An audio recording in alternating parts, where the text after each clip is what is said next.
Vi har i en tidligere video vist, hvordan man kan konvertere en video fra et videosprog til et andet.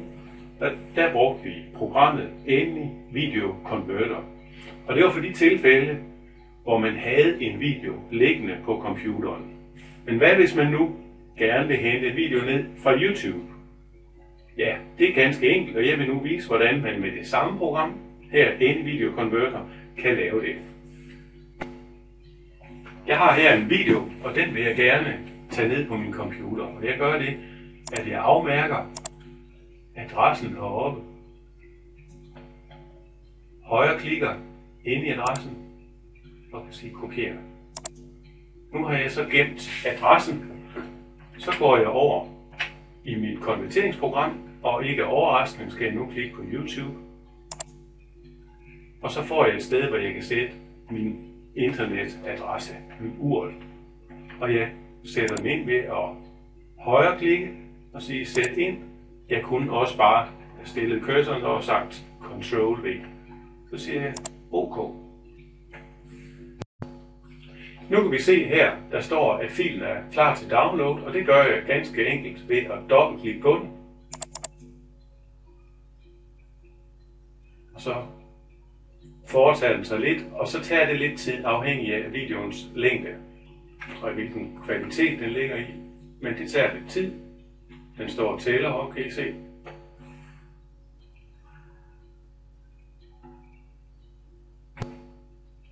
Og så er den ved at være færdig.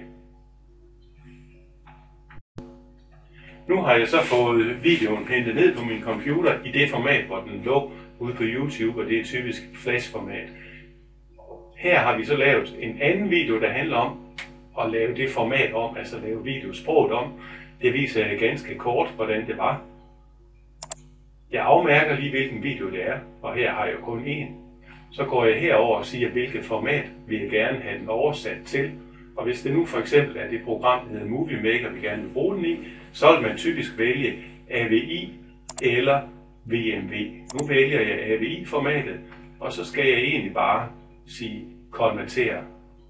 Jeg kunne også, hvis det kun var min lyd, jeg gerne vil have ned, kunne jeg sige lave den om til MP3-lyd.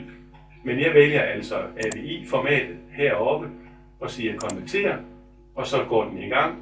Og om lidt vil jeg kunne finde den hernede i min output-mappe.